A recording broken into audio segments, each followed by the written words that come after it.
Hi, everybody. Greetings from California. This conference describes the cultural activities of the Communist Party of China. This work contributes to a Marxist approach to culture. I've worked with Marx's concept of culture in my research into cultural psychology. I use Marx's theory of culture for understanding cultural factors that are central to the formation of psychology. For example, romantic love that we experience today is a cultural form of love. It arose in the 17th century Europe among the middle class. The question is, why did it arise in this class, in this social system at this time? And how do these conditions shape the features of romantic love?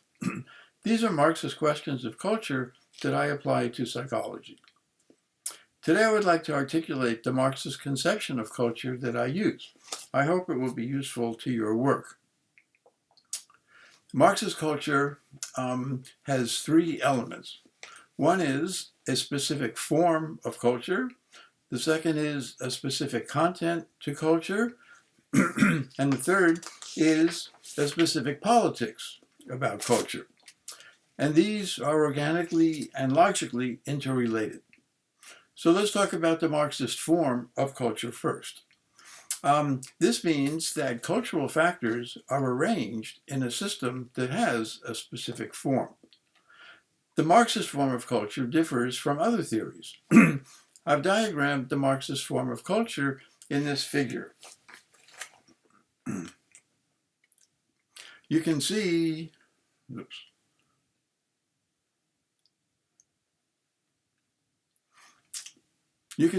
the form of culture is a cone with political economy at the base. Marx was explicit about this theory of culture. I believe that a cone represents his idea of culture. And here we can easily see what this cone looks like.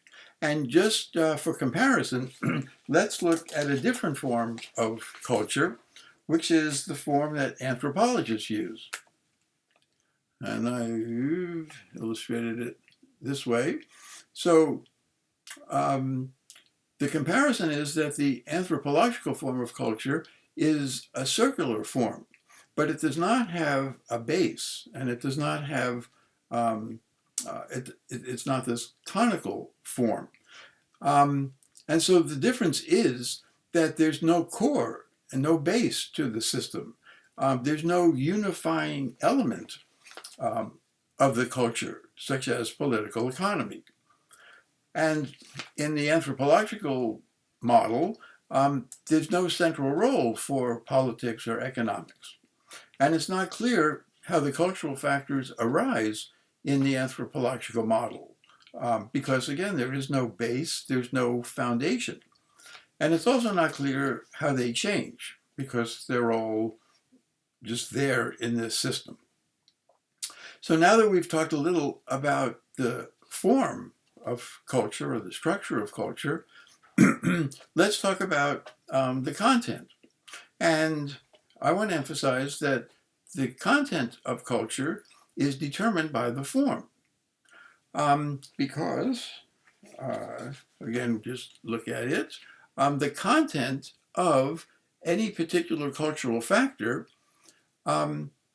is determined by the mode of production, because the mode of production or the political economy is the basis of the whole cultural system.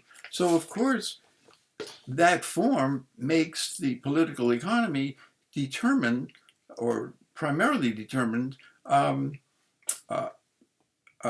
the other cultural factors.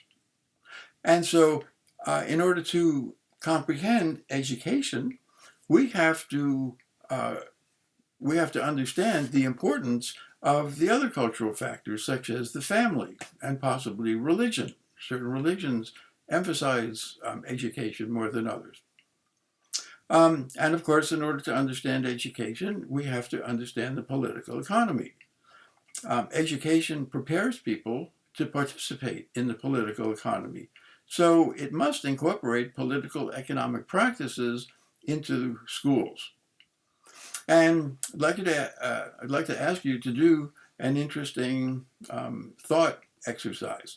Think of how the college entrance exam, the Gaokao, reflects the Chinese political economy.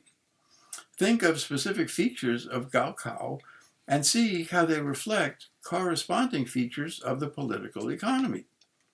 This is a Marxist cultural analysis of Gaokao.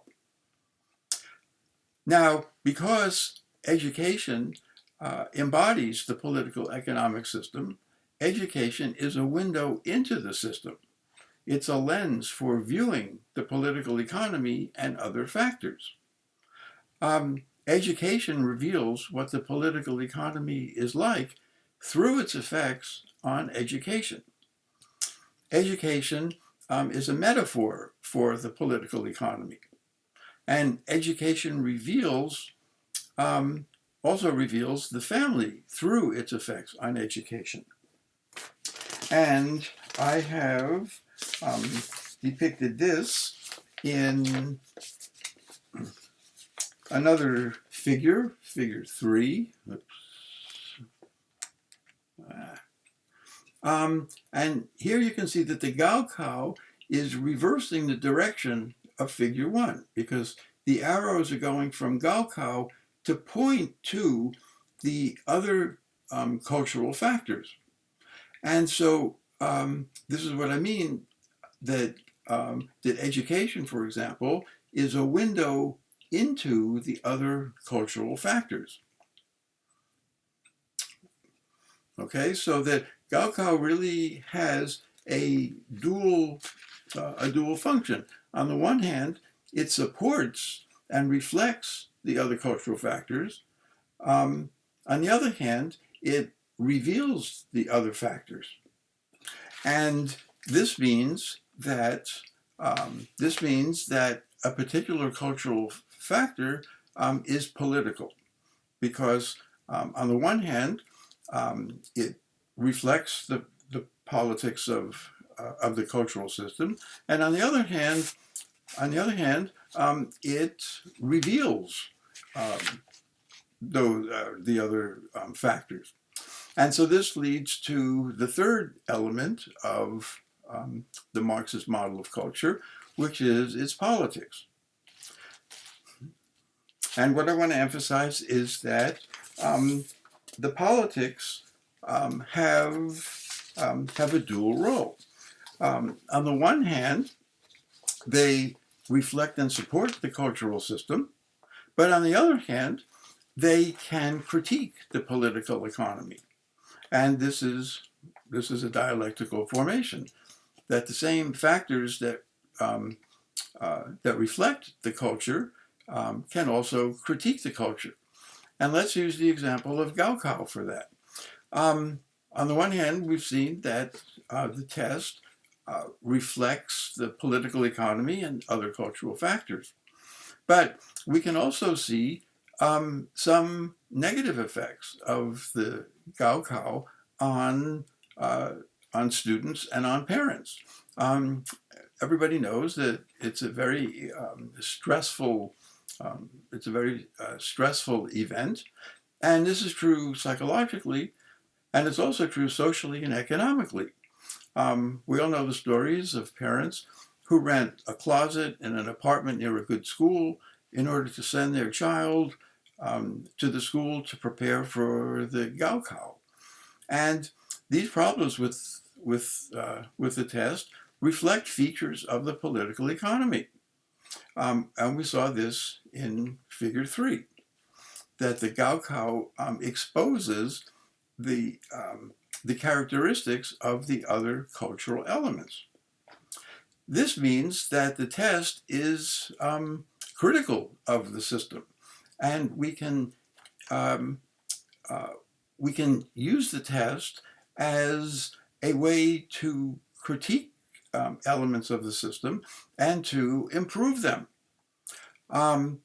There's a lot of discussion about needing to reform the test, but the test cannot be reformed in itself. Why? Because the test is composed in order to prepare people for participating in the culture at large.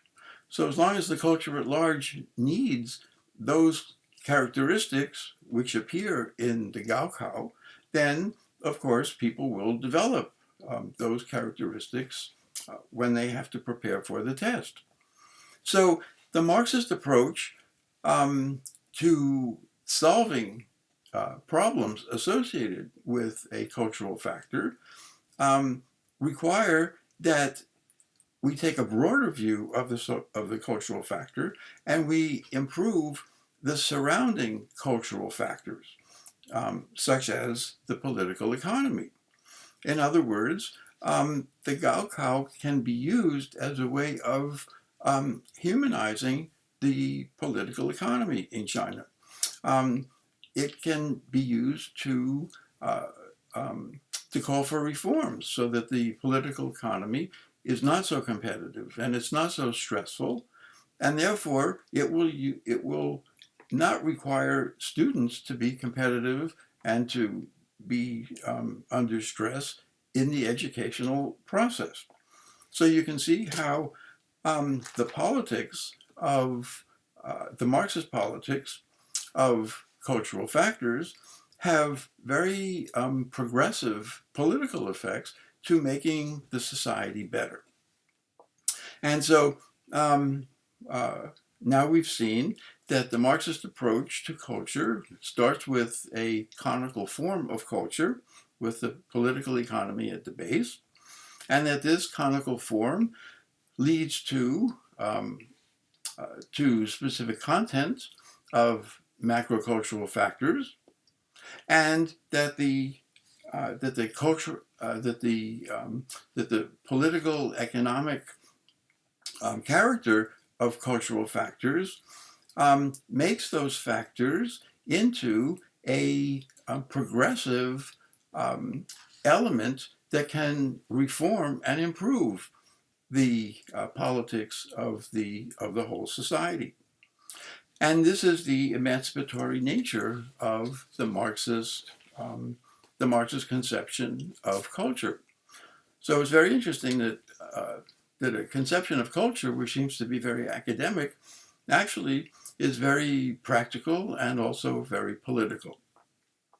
And the only way that we come to all of these conclusions is if we conceptualize cultural factors in this Marxist framework. And I want to conclude by giving you an interesting example of how the Marxist concept of a cultural factor is progressive. And the example I want to give you is an example from the history of the struggle for women's liberation. And I want to tell you how Marxist feminists have conceptualized the problem of women's equality in this Marxist way that we have been talking about, and to show you the progressive politics that this leads to. And I want to show you my last slide, which is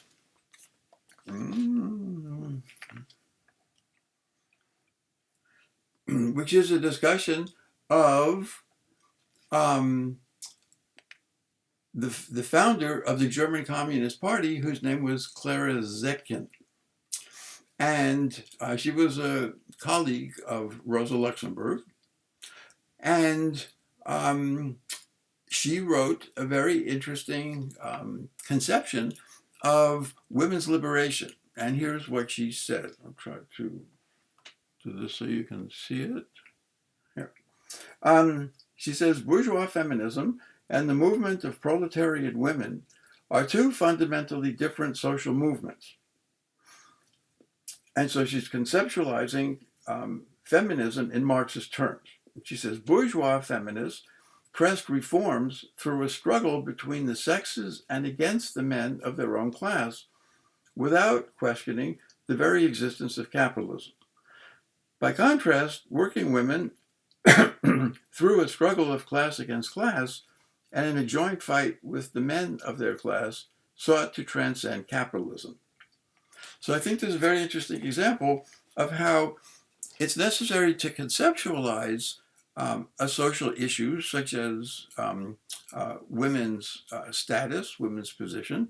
It's necessary to conceptualize that in Marxist terms as related to the political economy.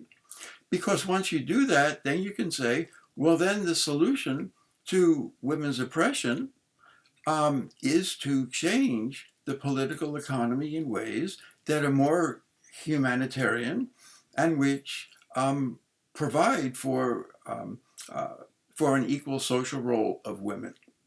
And it's necessary to do this in a progressive social transformation from capitalism to socialism. That's what Zekin is saying. Now, if you conceptualize women's inequality in non-Marxist terms, and if you conceptualize it as a struggle between women and men rather than a problem of the political economy, then this leads to having women struggling against men instead of struggling against the oppressive political economy, which oppresses women and men. And so it seems to me this is a very important example of the progressive politics of conceptualizing social issues in Marxist terms that are grounded in the political economy. Many people think that if you ground social issues in the political economy, you're preventing them from changing. But you're not. You're actually making them into instruments of social critique that can contribute to a great social improvement in the whole society. So that is my conception of the Marxist conception of culture and the importance that it has for scientifically understanding social issues, but also for improving social issues. And of course, that was Marx's ideal, to use the science of political economy to reform society into a more humane and fulfilling place. So thank you very much.